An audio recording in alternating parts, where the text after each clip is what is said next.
بسم الله الرحمن الرحيم. باب ما يقول إذا خرج من الخلاء. وبه قال حدثنا محمد بن إسماعيل قال حدثنا مالك بن إسماعيل عن إسرائيل عن يوسف بن أبي بردة عن أبيه عن عائشة رضي الله تعالى عنها قالت كان النبي صلى الله عليه وسلم إذا خرج من الخلاء قال غفرانك. قال أبو عيسى هذا حديث غريب حسن لا نعرف إلا من حديث إسرائيل عن يوسف بن أبي بردة. وأبو بردة بن أبي موسى اسمه عامر بن عبد الله بن قيس الأشعري ولا يعرف في هذا الباب إلا حديث عائشة رضی اللہ تعالیٰ عنہ. یہ کل باب آپ کے سامنے گزرا. باب ما یقول اذا دخل الخلاء کا معنی آپ کو بتایا تھا. امام مالک رحمۃ اللہ علیہ کے ساتھ اختلاف کہ اذا اراد دخول الخلاء بیت الخلاء میں داخل ہونے کا ارادہ ہو تو داخل ہونے سے پہلے یہ ہے کہ اللہم انی اعوذ بک من الخبث والخبائث یا بسم اللہ الرحمن الرحیم اللہم انی اعوذ بک من الخبث والخبائث یا بسم اللہ اللہم انی اعوذ بک من الخبث والخبائث یا بسم اللہ الرحمن الرحیم اعوذ باللہ من الخبث والخبائث یا بسم اللہ اعوذ باللہ من الخبث والخبائث. یہ ساری تفصیل آپ کے سامنے گزر چکی تھی. اب ہے باب ما یقول اذا خرج من الخلاء. باب ما یقول کا معنی ما یدعو، کیا دعا کرے گا اذا خرج من الخلاء، جب بیت الخلاء سے نکلا. یہ دعا ہے اور ذکر بھی ہے. یہ اس میں اللہ آپ کا بھلا کرے. اگر جنگل میں آپ جنگل میں جیسے قضاء حاجت سے فارغ ہو کر کے اور اپنے کپڑوں کو اللہ آپ کا بھلا کرے پہن لیا اور کشف عورت کر چکا تھا، اب ستر عورت تھوڑا سا وہاں سے ہٹ کر کے یہ دعا غفرانک یا الحمدللہ الذی اذھب عنی العزا وعافانی یا الحمدللہ الذی اخرج عنی ما یوزینی وامسک علی ما ینفعنی. ان میں سے کوئی بھی دعا آپ پڑھ سکتے ہیں. جبکہ اللہ آپ کا بھلا کریے ہے کہ کیا ہے، یعنی جنگل ہو اور جنگل میں جہاں قضاء حاجت کی وہ پورا ماحول صاف ہوتا ہے، وہاں سے تھوڑا سا ہٹ کر کے آپ یہ پڑھیں گے. اور اگر بیت الخلاء ہے تو بیت الخلاء میں نے عرض کیا کہ اگر گندا بیت الخلاء ہے تو داخل ہونے سے پہلے اللہم انی اعوذ من الخبث والخبائث.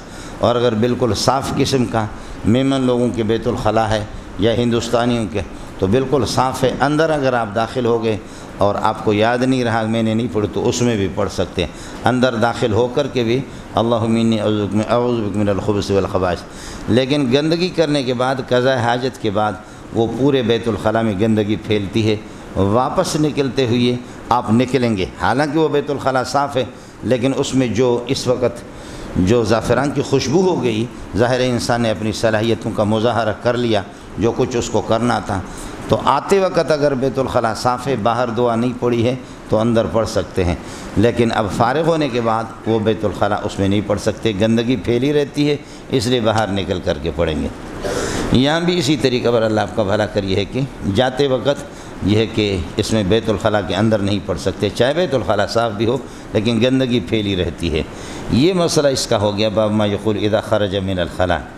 باقی یہاں وہ اختلاف امام مالک رحمۃ اللہ علیہ کا نہیں ہے، مسئلہ اس میں تھا جو دلائل امام مالک کے میں نے جواب بھی عرض کیا. ترجمۃ الباب کا مقصد یہی ہے کہ قضاء حاجت سے فارغ ہونے کے بعد کون سی اذکار کون سی دعائیں پڑھنی یہ ہے. جی حدیث نقل کی وبہ قال حدثنا محمد بن اسماعیل. یہ مکتبۃ البشریٰ میں ہے حدثنا محمد بن اسماعیل، لیکن آپ کے نسخوں کے اندر قدیمی نسخوں میں حدثنا محمد بن حمید بن اسماعیل مل گیا، نہیں ملا. آپ کے نسخوں میں نہیں ہوگا. یہ جن کے پاس پرانے نسخے باقی ساتھیوں کے پاس ہے، یہ جیسے کہ ادھر ہے ادھر ہے، تو حدثنا محمد بن حمید بن اسماعیل. اور یہ طے شدہ ہے کہ اللہ آپ کا بھلا کرے امام بخاری کا امام ترمذی کا کوئی استاد محمد ابن حمید ابن اسماعیل کوئی استاد نہیں ہے. اس لیے کاتب کی غلطی ہے اور اس سے محمد ابن اسماعیل مراد ہے جو مکتبۃ البشریٰ والے نے یہاں اس کی تصحیح کر دی ہے. حدثنا محمد بن اسماعیل اور محمد بن اسماعیل سے امام بخاری مراد ہے. میں نے آپ سے عرض کیا پتہ نہیں یہ کس طرح ہوا یہاں پر، شاید ترمذی میں پوری جگہ میں اس طرح نہیں ہوگا. امام بخاری رحمۃ اللہ علیہ امام ترمذی امام بخاری سے حدیث کو ہی نہیں لیتا، تعارف روات کے اندر رجال کے اندر ان کے قول کو نقل کرتا ہے، حدیثوں سے نقل نہیں کرتا ترمذی شریف کے اندر. لیکن یہاں پر بہرحال لے لیا محمد بن اسماعیل سے. ابو عبداللہ محمد بن اسماعیل امام بخاری رحمۃ اللہ علیہ مراد ہے. تو جو پرانے کتابوں میں وہ حضرات ساتھی تصحیح کر لے، محمد ابن حمید ابن اسماعیل امام ترمذی کا کوئی استاد نہیں. قال حدثنا مالک بن اسماعیل، اس پر گفتگو گزر چکی ہے. ان اسرائیل پر بھی گفتگو گزر چکی ہے. بعض لوگوں نے اس کو صحیح الحفظ کہا ہے، روایت اس کے قابل قبول ہے. ان یوسف بن ابی بردہ عن ابیہ، یوسف بن ابی بردہ اپنے والد ابو بردہ سے نقل کر رہا.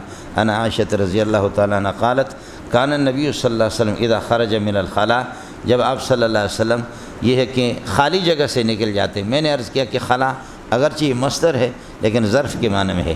اذا خرج من المکان الخالی، خلا مصدر مبنی للمفعول ہے. اور میں نے عرض کیا کہ ما یخلو فیہ الانسان ما یتفرد وما ینفرد فیہ الانسان، انسان تنہا ہوتا ہے چونکہ اللہ کو بھلا کرے خالی جگہ. اور خانہ، پائے خانہ، پائنتی خانہ، یہ سب کچھ تفصیلات کل آپ کو بتا چکا ہوں. قالت کان النبی صلی اللہ علیہ وسلم اذا خرج من الخلاء، بیت الخلاء سے جب آپ نکل جاتے تو قال غفرانک، تو آپ فرماتے کہ غفرانک، اسألک غفرانک. غفرانک یہ اضافت المصدر الی الفاعل ہے. غفران مصدر ہے، غفر یغفر مغفرتاً وغفرانا، یہ غفران مصدر ہے، مصدر کی اضافت اپنے فاعل کی طرف ہے. آپ حضرات کو معلوم ہوگا قانون نحوی ہے اضافت المصدر الی الفاعل یا اضافت المصدر الی المفعول به یا استعمال المصدر بلام الجارہ. ان تین صورتوں کے اندر مصدر کے عامل کو حذف کرنا واجب ہے. سمجھدہ؟ اضافت المصدر الی الفاعل، یہاں فاعل کی طرف اضافت ہے. اضافت المصدر الی الفاعل، تو غفرانک اب آپ کہیں گے اسألک غفرانک. اور ایک یہ کہ اغفر غفرانک، تو پھر یہ کہ مفعول مطلق بنے گا. مفعول مطلق نوعی بنے گا، مفعول مطلق نوعی بنے گا. مصدر کی اضافت جب ہو اور مفعول مطلق بنے تو پھر تشبیہ اور نوعیت کے لیے ہوتا ہے. تو اسألک غفرانک یا یہ کہ اغفر غفرانک. مصدر کی اضافت فاعل کی طرف ہو، عامل کو حذف کر دیتے، یہاں پر ہوا ہے. اور قرآن سے مثال آپ دیکھ لیں، قرآن میں ہے تنزیل العزیز الرحیم، یعنی ننزل تنزیل العزیز الرحیم. تنزیل مصدر کی اضافت فاعل کی طرف، العزیز الرحیم اس کا فاعل ہے. اس لیے ننزل یا نزل اللہ تنزیل العزیز الرحیم، فعل کو حذف کر دیا گیا. اڑے کچھ بلا پڑا؟ تنزیل العزیز الرحیم. اضافت المصدر الی المفعول به، مصدر کی اضافت مفعول به کی طرف ہو تب بھی عامل کو حذف کرتے. سبحان الذی اسری بعبدہ لیلا من المسجد الحرام، یہاں سبحان مصدر ہے یا علمی مصدر ہے یا اسم مصدر ہے. سلم کا خانہ خراب آپ نے کیا ہوگا، سبحانہ ما اعظم شانہ، آپ نے پڑھا نہیں پڑھا جی. تو یہ اضافت المصدر الی المفعول به ہے، اس لیے نسبح سبحان الذی یا سبحنا سبحان الذی یا اسبح سبحان الذی یا سبحت سبحان الذی. مصدر کی اضافت لا الہ الا انت سبحانک انی کنت من الظالمین، سبحانک لا علم لنا الا ما علمتنا انک انت العلیم الحکیم، یہ سب اسی میں ہے. اضافت المصدر الی المفعول به. باقی استعمال المصدر بلام الجارہ، لام جارہ کے ساتھ یہ قرآن میں بہت زیادہ. الا بعدا لمدین کما بعدت ثمود فسحقا لاصحاب السعیر، فسحقا لاصحاب السعیر. الا بعدا لعاد قوم ہود، الا بعدا لمدین، سمجھ شریف میں ہے کہ نہیں؟ تو الا بعدوا بعدا، الا متنبہ ہو جاؤ، خدا کرے کہ یہ دور رہے. سمجھ شریف میں ہے کہ نہیں؟ یہ بددعا انشاء کے معنی میں ہوگا، لفظاً خبر ہے. بعدوا بعدا، بعدوا بعدا، یہ بعدا لمدین، تو اس لیے مصدر مستعمل. اگر یہ نہیں سمجھ میں آ جائے تو نفحۃ العرب کا خانہ آپ نے خراب کیا ہوگا، آپ کو پتہ ہوگا. حمدا لقادر جعل علم الادب شمسا منیرتا آمنتا من الافول، پڑھا نہیں پڑھا؟ حمدا لقادر، حمد مصدر کی اضافت ہے، یہ استعمال ہے لام جارہ کے ساتھ، اس لیے عامل کو حذف کر دیا گیا. تو اب یہ ہو گیا اسألک غفرانک، پروردگار تیری مغفرت میں چاہتا ہوں اور تیری مغفرت کی درخواست کر لیتا ہوں. سوال یہ ہے انسان جب کھاتا ہے تو نکالے گا، ضرور کھاتا ہے تو وہ نکالے گا. اور یہ انسان کی ضروریات میں سے اس میں گناہ کون سا ہوا کہ مغفرت آیا؟ مسئلہ سمجھ، گناہ کون سا ہو گیا کہ مغفرت رسول پاک صلی اللہ علیہ وسلم مغفرت کر رہا اور استغفار کر رہا ہے؟ یہ تو کوئی گناہ تو نہیں ہے. کچھ پہلے پڑھ گیا؟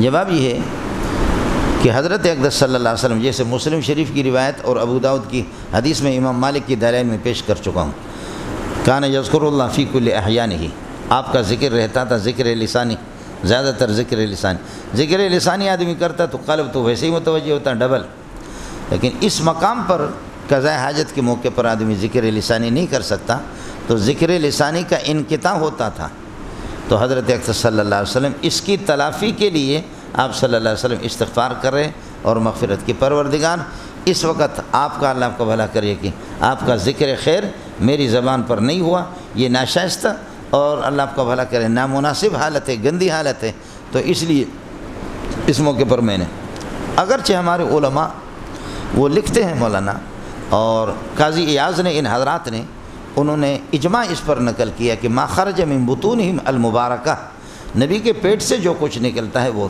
طاہر، وہ پاک ہے،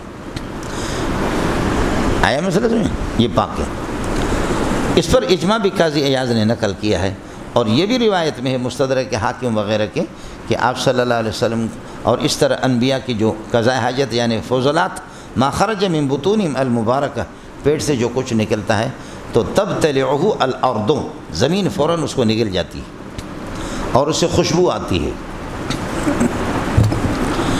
شیخ الاسلام ابن تیمیہ رحمۃ اللہ علیہ نے فرمایا کہ ان روایات کی کوئی حقیقت نہیں ہے، ان روایت کی کوئی حقیقت نہیں، لیکن علامہ شامی رحمۃ اللہ علیہ فرماتے ہیں یہ حضرات انہوں نے یہ کہتے کہ نہیں، اس پر اجماع ہے اکثر علماء کا، اجماع مشکل ہوگا، اجماع کہتے اتفاق و مجتہدی عصر واحدین، مجتہدین کا کسی بات پر اتفاق کرنا، ائمہ اربعہ سے مجتہدین سے اس سلسلے میں کوئی روایت نہیں ہے، متاخرین کی تفریعات ہے، تو جذبات میں عوام کے سامنے آپ اسی طرح کہہ دیں، عوام کے سامنے یہی ہے مسئلہ میں۔ شیخ الاسلام کو لوگوں نے لعنتیں بھیجی، اس نے کہا ان روایات کے اندر کوئی یہ ہے کہ قوت نہیں ہے، ان سے آپ کیا استدلال کریں گے۔ حضرت اقدس مفتی سعید پالم پوری رحمۃ اللہ علیہ نے بڑی پیاری بات لکھی، اللہ کرے آپ کے سمجھ میں آ جائے، مفتی سعید کو بھی لوگوں نے ان کو بھی لعنتیں بھیجی اور ابن تیمیہ کو بھی بھیجا، ہمیں بھی بھیج دیں گے، جذبات میں آدمی بہت کچھ کہتا۔ حضرت فرماتے ہیں کہ یہ جو کہا کہ ما خرج من بطونہم فہو طاہر، طاہر اور مطہر ہے، فرمایا کہ یہ عشق میں محبت میں آ کر کے کہا، اس کی بنیاد اللہ آپ کا بھلا کرے عشق پر ہے، اس کی بنیاد عشق پر ہے، باقی دلیل کی بنیاد پر نہیں ہے، دلیلی بات وہی ہے جو حضرت کی، ہمارے اکابرین نے کہا یا جنہوں نے کہا وہ عشق کی بنیاد پہ کہا۔ دوسری بات اللہ کرے آپ کی سمجھ میں آ جائے، یہ بتاؤ کہ آپ بیدار ہے یا نہیں؟ اچھا آپ بیدار ہو تو ٹھیک۔ امام مالک رحمۃ اللہ علیہ، امام ابو حنیفہ کیا منی نجس ہے، سمجھتا ہے، امام شافعی اور امام احمد کے ہم طاہر پاک ہیں۔ مسئلہ جب آئے گا تو آپ دیکھیں گے کہ ہم دلائل پیش کرتے ہیں، اما فرماتی کنت افرق المنی من صوب رسول اللہ صلی اللہ علیہ وسلم، کنت اغسل المنی من صوب رسول اللہ، میں نبی کے کپڑے سے منی جو لگتی تھی اس کو میں دھوتی تھی۔ یہ منی کے نجاست کے بارے میں ہماری ایک دلیل ہے مالکیہ اور حنفیہ کی، منی کی نجاست کے بارے میں الم نخلقکم من ماء مہین بھی ہے اور یہ بھی ہے، ظاہر ہے کہ عائشہ ان کی یہ کہ اس منی کو دھوئے گی کہ جو منی محمد کا ہوگا، کنت افرق المنی من صوب رسول اللہ صلی اللہ علیہ وسلم اور کنت اغسل صوب من منی رسول اللہ، یہ بخاری میں بھی آ گیا، ترمذی میں بھی آ گیا۔ جب منی ناپاک ہے اور اس ناپاکی میں اس دلیل کو پیش کرتے ہیں تو خون بطری کا ولائی ناپاک ہوگا، خون ناپاک ہوگا تو ما خرج من بطون وہ بھی ہوگا۔ پھر ہمارے حنفیہ کے قاعدہ یہ ہے کہ نواقض الوضوء للامت، نواقض ہی نواقض الوضوء للنبی، جو نواقضات وضو ہے امت کے لیے، نبی کے لیے نواقضات وضو بھی وہی ہے۔ اور نواقضات وضو کیا ہے؟ نواقضات وضو کئی ہے لیکن سب کا مشترک چیز ایک ہے، چاہے وہ کہ ہو یا خروج ری ہو، چھوٹا پیشاب ہو، بڑا پیشاب ہو، خون نکلے، ان سب کا مشترک کیا ہے؟ مشترک جس کو آپ تنکیہ منات کہہ دیں وہ ہے خروج نجاست۔ چھوٹا پیشاب ہے تب بھی خرجت نجاست ہو، بڑا پیشاب ہے تب بھی خرجت نجاست ہو، اور ریح خارج ہو گئی وہ بھی متکیفتن بالکیفیت النجسہ، کیفیت نجسہ کے ساتھ وہ بھی خروج اس کا ہو گیا وہ بھی. تو یہ تو طے شدہ ہے کہ النواقض التی للامت، امت کے لیے جو نواقض وضو ہے یہ النواقض للنبی، نبی کے لیے بھی وہی ہے. تو ہمارے اس قاعدہ کا تقاضا، اور آپ صلی اللہ علیہ وسلم کی نیند بات سمجھا کرے، پھر اللہ آپ کو ہدایت دے دے. نوم انبیاء ناقض وضو نہیں ہے، امت کے ناقض وضو ہے، لیکن کل نوم للنبی لا ينقض الوضو، اس طرح بھی نہیں ہے. نوم انبیاء ناقض وضو نہیں ہے، لیکن جب ناقض وضو ہوگا تو نبی کو پتہ چلے گا، اس لیے یہ بھی ایجاب کلی نہیں ہے.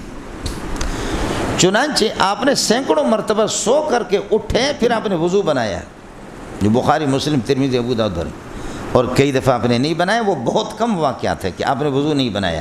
یا عائشہ تنام عینایا ولا ینام قلبی، عائشہ آنکھیں ہماری سوتی ہے دل ہمارا نہیں سوتا، یہ بہت کم ہے. ورنہ یہ کہ نوم کے بعد حضرت اقدس صلی اللہ علیہ وسلم نے وضو بنایا ہے. اللہ کرے آپ کو آپ عیسیٰ غوجی اور تیسیر المنطق آپ کو مستحضر ہوں، یہی باتیں گمراہی کی ہوتی ہے کہ آپ بات نہیں سمجھتے. تو حنفیہ کے قواعد میں اور ان باتوں میں کوئی تناقض نہیں ہے. تناقض آپ کی بے سمجھی میں ہے کہ آپ سبق غور سے سنتے نہیں ہیں، بے سمجھی میں تناقض ہے. وہ یہ ہے کہ نوم نبی ناقض وضو نہیں ہے، لیکن ہے جب ناقض وضو ہوگی تو نبی کو پتہ چلے گا. اللہ کی بندو آپ کو پتہ چلے. اس لیے حضرت اقدس نے کہا کہ نوم ہو یا اللہ آپ کا بھلا کریے کہ ما خرج من بطون المبارکہ سواء کان بولا او غائطا. آپ بات سمجھیے، یہ سب کے سب نواقضات وضو، اور نواقضات وضو کا معنی یہ ہے کہ وہ طاہر نہیں ہے. خروج طہارت سے اللہ آپ کا بھلا کرے، خروج طاہر سے وضو ٹوٹتا نہیں ہے، لیکن نواقضات وضو امت کے لیے وہی نواقضات وضو. علامہ شامی نے جان چھوڑا دی، اس نے کہا یہ امر تعبدی ہے، نبی کیوں وضو کرتا ہے؟ تو کہتے ہیں امر تعبدی. اس قسم کے باتوں سے مسئلہ نہیں چلے گا. اس لیے حضرت اقدس نے جو لکھا، مفتی سعید پالم پوری رحمۃ اللہ علیہ نے، کہ شیخ الاسلام ابن تیمیہ کو ہم لوگوں نے لعنتیں بہت بھیجیں، وہ آپ کا حق ہے، اس لیے کہ ابن تیمیہ وہ اتنا قابل آدمی نہیں ہے جتنا آپ حضرات قابل ہیں. سمجھ رہی ہے کہ نہیں؟ وہ اتنا قابل آدمی نہیں ہے. وہ تو ہمارے درجہ ثانیہ میں بھی الیاذ باللہ داخل ہونے کے قابل نہیں. انا للہ و انا الیہ راجعون. علامہ ذہبی کہتا ہے خدا کی قسم دنیا نے میرے استاد جیسے نہیں دیکھا، اور اللہ کی قسم میرے استاد نے اپنے جیسے کسی کو نہیں دیکھا. ہے واہ ذہبی واہ، حق ادا کر دیا استاد کا. کیا کہا؟ اللہ کی قسم دنیا کی آنکھوں نے میرے استاد جیسے نہیں دیکھا، اور میرے استاد نے اپنی زندگی میں اپنے جیسے کسی کو نہیں دیکھا. اختلاف اپنی جگہ پر ہوتا ہے. تو حضرت اقدس نے، مفتی سعید نے بڑی پیاری بات لکھی کہ عشق میں اور محبت میں عوام کے سامنے آپ اسی طرح کہیں گے، لیکن مسئلہ فی نفسی حنفیہ کے جو قواعد تھے اس کے اعتبار سے میں نے عرض کیا کہ مسئلہ یہ ہے اور وہ عشق ہے.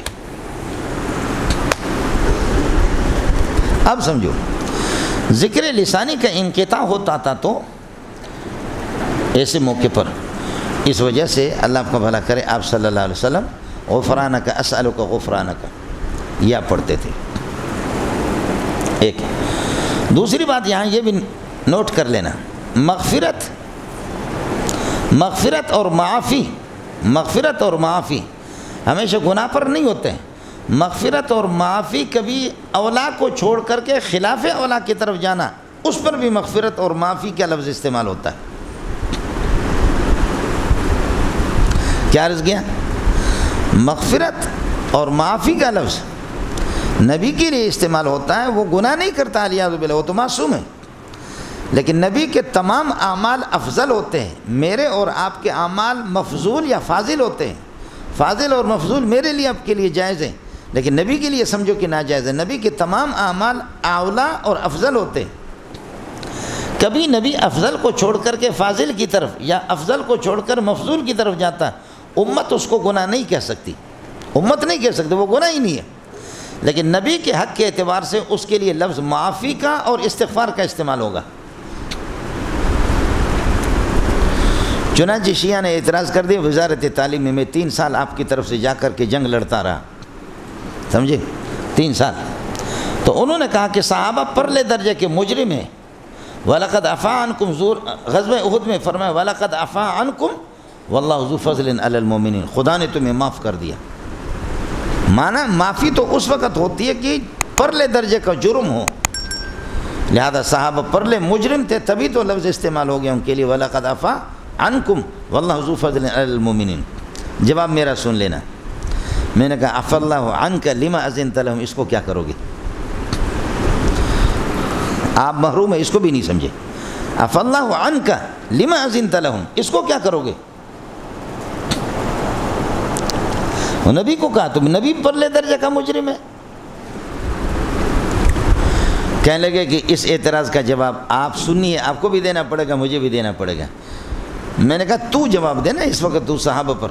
میں آپ کو جواب یہ دیتا ہوں کہ خلاف اولا کو چھوڑ کر خلاف اولا کی طرف نبی کا جانا، اس کو بھی اللہ آپ کا بھلا کریے کہ معافی کا لفظ اس کے لیے استعمال ہوتا ہے. چنانچہ التفسیر المیسر، کئی التفسیر المیسر ہے. تفسیر المیسر لجنۃ من العلماء نخبۃ من العلماء، سعودی کے علماء نے اس کو ترتیب دی 1 جلد میں. بڑی پیاری چیز ہے. میں ترجمہ پڑھا رہا ہوں لیکن اپنے یہ کہ اردو والے پڑھ کر کے ادھر ادھر کے پھر جب اس مختصر کو دیکھتا ہوں کہ وہ بھی غلط ہے وہ بھی غلط ہے وہ بھی غلط ہے، یہ صحیح ہے.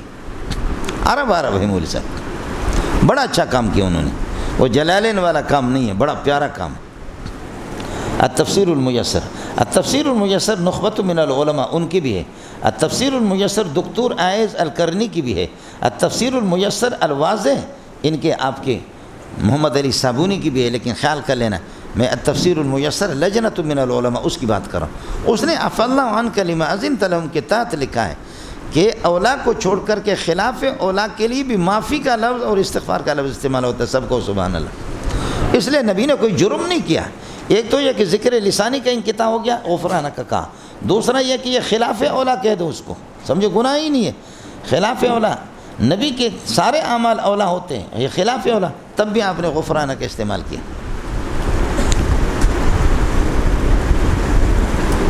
سمجھتا؟ تیسرا جواب یہ ہے آدم علیہ السلام جب اس دنیا میں آ گئے، جنت میں آدمی کھاتا ڈکار لیتا ہے. جنت میں جب تھے ہمارے والدین جب وہاں تھے تو کھاتے تھے ڈکارتے تھے. اور جنت میں اللہ کا بھلا کرے پیشاب پاخانہ ہے ہی نہیں، کھاؤ ڈکار لو ہضم ہو جاتا ہے. یہی وجہ کہ ساتھیوں سے آپ سے میں نے عرض کیا ہے. کیا عرض کیا کہ ایک روایت یہ ہے کہ دبر نہیں ہوگا جنت میں، اس لیے ویڈیو بنا کر کے اس کی یادگار رکھو.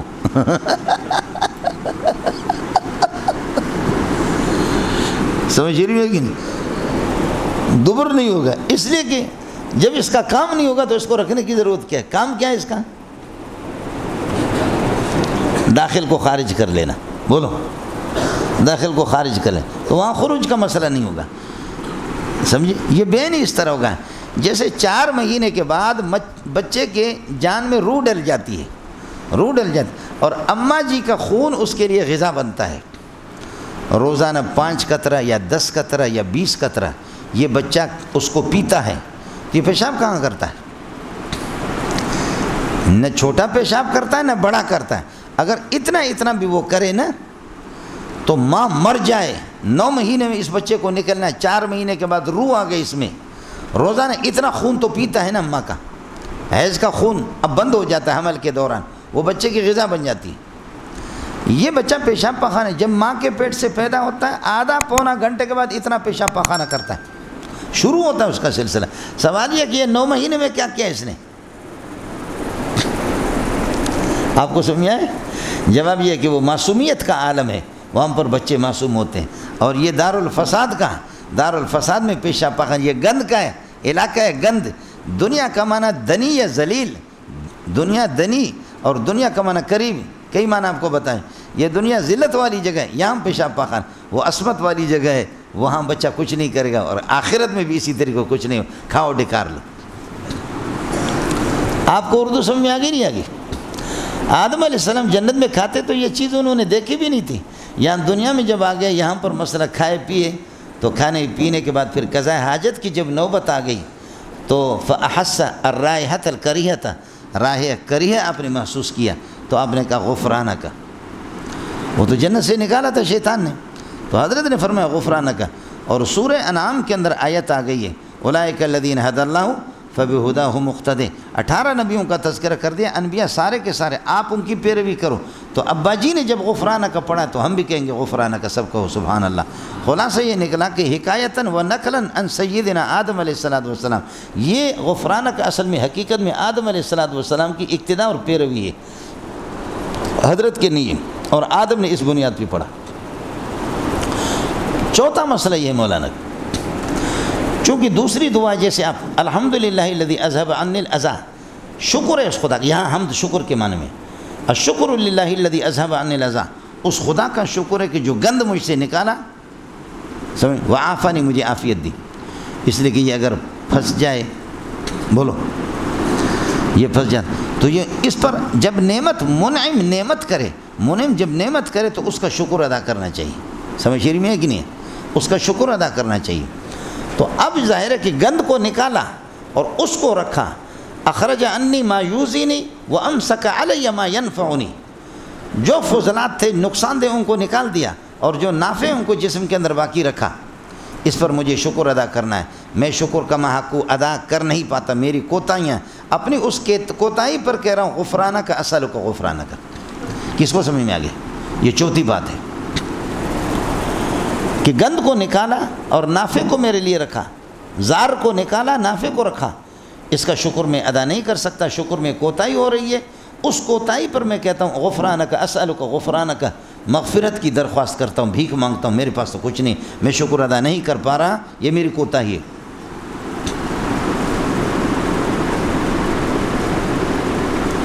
پانچواں مسئلہ ہے یہ ہے کہ یہ غفرانک، غفران مغفرت کے معنی میں بھی نہیں ہے، یہ غفرانک عرب لوگ کہتے ہیں غفرانک لا شکرانک، بولو غفرانک لا کفرانک، غفرانک لا کفرانک، یہ غفر شکر کے معنی میں، غفرانک لا کفرانک کا معنی شکرانک لا کفرانک، یہ مغفرت ہے شکر کے معنی میں۔ جب مغفرت اس معنی میں نہیں، المغفرت التی تقتضی الذنوب سابقا ثم مغفرتها، وہ چیز ہی الگ ہے، سمجھے؟ مغفرت غفر سے غین فا را، اس کا معنی ڈھانپنا، یعنی گناہیں پہلے آتی ہے، گناہ آ جاتے، گناہوں کو پھر بخش دیتا ہے، معنی ان پر ستاریت کا پردہ ڈالا۔ ہمیں مانت بکت میں غیب ہے بش، ہرن کسرا کی باستار اتارست، بولو سبحان اللہ کہو، باقی کچھ نہیں۔ مشو سردار با سردار دارست، مجو دینار با دینار نارست، سردار نہ بنو، سردار کے سر کو کاٹو کیا رہے گا؟ دار رہے گا، سر کو کاٹو تو دار رہے گا، دار کا معنی سولی، جو لیڈر بنتے ہیں انشاءاللہ سولی پہ لٹکیں گے، سمجھ رہی ہے کہ نہیں؟ عرض کر رہا تھا غفرانک یعنی شکرانک لا کفرانک، غین فار را کا معنی آتا ہے چھپانے کی، غیر جز انکار ندارم مرار وقت با انکار و کارست، ہم لا الہ الا کہہ کے انکار کرتے، انکار میں ان کو کاٹو کیا رہے گا؟ کار رہے گا، ہم کار والے لوگ ہیں، اور کار والے بیکار ہیں، انکار والے کار والے ہے، کار والے بیکار ہے، اور بولو کار والے بیکار ہے، انکار والے باکار ہیں۔ ہمیں مانت بکت میں غیب ہے بش، ہرن کسرا کی با ستار اتارست، ستار کے حمل گو، ستار کے سین کو کاٹو کیا رہے گا؟ تار رہے گا، اس لیے اپنا کنیکشن اللہ ستار کے ساتھ جوڑو، تمہارے گناہوں کی ستاریت ہو جائے گی۔ ستار کے سین کو کاٹو تو کیا رہے گا؟ تار رہے گا، اس لیے کہتے ہیں کہ اللہ کے بندوں ستار کے ساتھ اپنا تار جوڑو۔ اللہ اللہ کمال کیا۔ ہمیں مانت بکت میں غیب ہے بش، ہرن کسرا کی با ستار اتارست، کچھ پہلے پڑھا؟ ہاڑے چھوکرا ہو گیا۔ یہ غفرانک شکرانک کے معنی میں، شکرانک اللہ، شکرانک اللہ کفرانک، اڑے کچھ پہلے پڑھا۔ چھٹا مسئلہ یہ ہے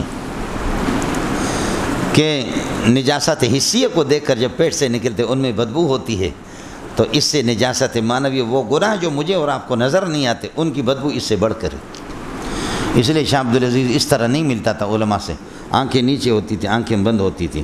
احمد علی لاہوری اوپر نہیں دیکھتا تھا، نیچے دیکھتا تھا۔ عبدالقادر جیلانی جب تقریر کرتا تھا آنکھیں بند کرتا تھا، کہتا خدا کی قسم تمہارے پیشانیوں پہ مجھے کلمہ کفر لکھا ہوا نظر آتا۔ اللہ سب کی مغفرت فرما۔ یہ گناہوں کی بدبو مجھے اور آپ کو نہیں آتی۔ یہاں سے پانی جا رہا ہے، سمجھ شریف میں ہے کہ نہیں ہے؟ پانی جا رہا ہے تو امام ابو حنیفہ فرماتے اس پانی میں کوئی زانی وہ غسل کر رہا ہے، جاؤ دوڑ لگا کر کے جا کر کے دیکھا، ایک غسل کر رہا، کہا تجھے خدا کا واسطہ بول یہ کس قسم کا غسل ہے، سمجھے؟ یہ جنابت احتلام ہے یا زنا والا مسئلہ ہے، سمجھے؟ جھوٹ نہیں بولنا، کہنے لگے زنا والا۔ اس لیے امام ابو حنیفہ روتے رہے کہ پروردگار مجھے لوگوں کے عیوب کی اطلاع نہ دے، بس یہ علم بھی مجھ سے چھین لے۔ یہی حال تھا مولانا احمد علی لاہوری رحمۃ اللہ علیہ کا، کہ کانفرنس ہوئی لاہور کے اندر، مولویوں کو، شیخ الحدیث، شیخ التفسیر، آیت من آیت اللہ، حجت اللہ علی العالمین، سب کو بلایا، بولا گیا، کانفرنس ہو رہی ہے۔ احمد علی لاہوری نے اپنی پگڑی اتار کر کے یہاں رکھا، وضو بنانے کے لیے تشریف لے گئے۔ ایک آدمی نے کہا چلو یار جب تک حضرت آ جائے تبرکاً حضرت کی پگڑی کو سر پہ رکھوں۔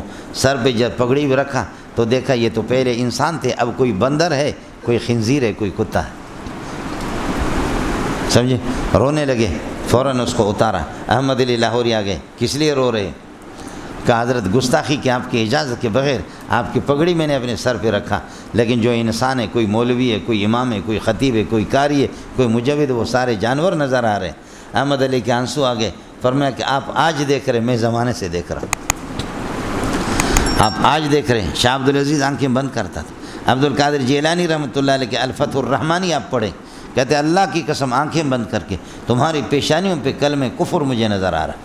اب چھٹی توجیہ آپ سے عرض کر رہا تھا، آپ ان چیزوں کو کیا سمجھیں گے؟ جڑے دے پترے، چھٹی توجیہ یہ ہے کہ آپ جب اس قسم کی نجاست حسی کو جب آپ دیکھیں گے تو اس سے پھر نجاست معنوی کا قیاس کریں کہ آپ کے گناہوں کی بدبو کیا ہوگی۔ اس لیے گناہوں کی بدبو میرے رب کو محسوس ہوتی ہے، گناہوں کی بدبو انبیاء کو محسوس ہوتی ہے۔ لا تفسدوا فی الارض، زمین کو بگاڑو نہیں، بدبودار نہ بناؤ۔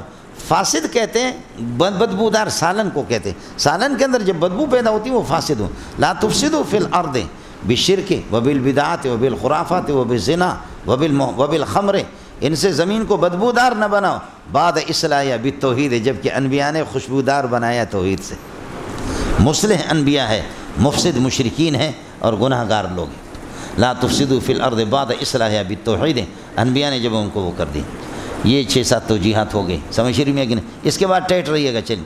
وبه قالت كان النبي صلی اللہ علیہ وسلم اذا خرج من الخلاء قال غفرانك قال ابو سعد حدیث غریب حسن، ٹیٹ رہے گا مولوی صاحب۔ حضرت فرماتے کہ یہ حدیث غریب اور حسن ہے۔ مولانا جمہور کے ہاں حسن کی تعریف آپ کے سامنے گزری، کیا؟ ما ثبت بنقل کامل العدالت ناقص ضبط غیر معلل ولا شاذ، یاد ہے کہ نہیں؟ 2-3 سال پرانی بات ہے، آیا مسئلہ سمجھ؟ جمہور کے ہاں حسن یہ ہے ما ثبت بنقل کامل العدالت ناقص ضبط غیر معلل ولا شاذ، اور غریب وہ ہے کہ ما یروى براو واحد ما یروى بطریق واحد، جو ایک طریق، تو دونوں میں کوئی منافات نہیں ہے، سمجھ رہی ہے کہ نہیں؟ راوی کیا ہو؟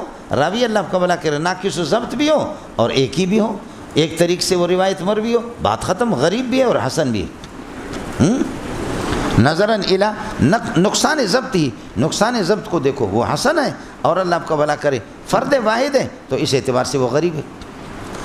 جمہور کے ہاں حسن اور غریب جمع ہو سکتے، لیکن امام ترمذی آپ آخر میں پڑھیں گے، بعض نے اس رسالہ کو اول میں لگائیں آپ کی کتابوں میں۔ امام ترمذی نے حسن کی یہ تعریف کی، دل تو گور استاپ دغا دغا دغا۔ امام ترمذی نے حسن کی تعریف کی ہے، کل حدیث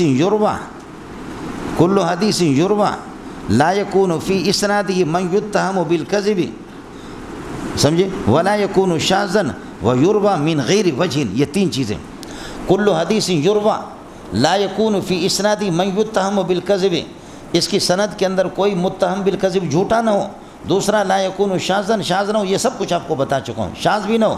تیسرا یہ کہ ویروی من غیر وجہ، کئی طرق سے مروی ہے، ایک سے نہیں ہے، من غیر وجہ واحد، کئی طرق سے مروی ہو۔ اب غریب کا معنی ایک طریق سے اور حسن کا معنی کئی طریقوں سے۔ یہ کون سی حدیث ہے؟ ایک طریق سے مروی ہے غریب حسن، یہ کئی طریقوں سے مروی ہے، ایک طریق سے مروی ہے، یہ کئی طریقوں سے مروی ہے۔ اب اشکال سمجھ آیا نہیں ہے؟ تو الحسن والغریب لا یجتمعان فی اصطلاح الامام ترمذی، امام ترمذی کی اصطلاح کے مطابق جمع نہیں ہو سکتے، بخلاف الجمہور، جمہور کے یہاں جمع ہو سکتے۔ اشقال سمجھ میں آ گیا؟ اشقال آپ کو اشکال سمجھ میں آ گیا؟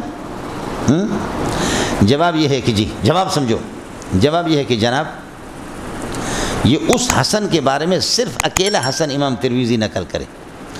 جہاں حسن اور غریب جب نقل کرتا ہے تو پھر جمہور والا معنی مراد ہوتا ہے۔ جان چھوٹے، یہاں حسن غریب دونوں ایک ہیں۔ جس حسن کی تعریف کی ہے وہ اکیلا تنہا کہیں کہ ھذا حدیث حسن، تو اس حسن کا معنی یہ ہے کہ کل حدیث یروى لا یکون فی اسناد من یتهم بالکذب ولا یکون شاذا ویروى من غیر وجہ۔ آپ لوگ اردو سمجھتے ہیں؟ باقی اما الحسن اذا قارن الغریب، غریب اور حسن اذا اقترنا جب ٹچ ہوں تو فیراد به المعنى الذي ذهب الیہ الجمہور، پھر وہ معنی مراد ہوگا جمہور جس کی طرف گئے۔ فلا تگڑگڑو، گڑ گڑ گڑ گڑ گڑ گڑ گڑ نہ کرو، سمجھتے ہیں؟ یہاں دونوں کے دونوں جمع ہے، اس لیے گڑ گڑ نہ کرو۔ ایک دوسرا یہ ہے امام ترمذی نے جس حسن کو کہا کہ ویروى من غیر وجہ، اس حسن سے حسن لغیر ہی مراد ہے، اور جس حسن کو جمع کرتا ہے غریب کے ساتھ وہ حسن لذاتی ہی مراد ہے۔ حسن لذاتی، حسن لغیر ہی پڑھا نہیں پڑھا؟ تو یروى من غیر وجہ جس کی تعریف مولوی منظور نے لانا ہے لیکن ابھی آپ کو سنایا، وہ حسن لغیری کی تعریف ہے، یروى من غیر وجہ یعنی کئی طرق سے مروی ہے، اور جس حسن کو غریب کے ساتھ جمع کرتا ہے وہ حسن لذاتی ہی ہے، وہ حسن لغیری نہیں ہے۔ فلا تگڑگڑ، گڑ گڑ نہ کر۔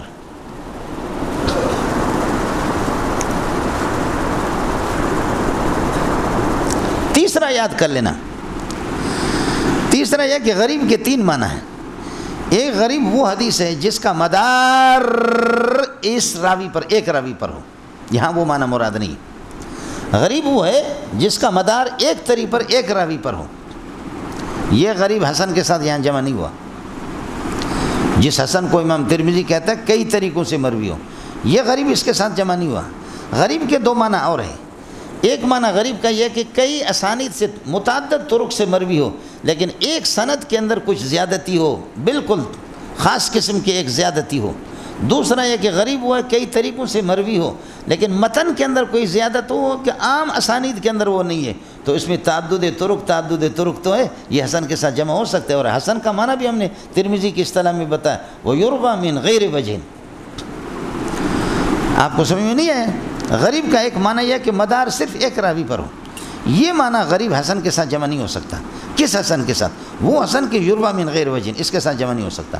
غریب کے دو معنی اور آتے ہیں۔ ایک کیا ہے کہ متعدد اسانید سے مروی ہو تو تعدد طرق، لیکن کسی ایک سند میں کوئی خاص قسم کی زیادتی ہو گیا ایک۔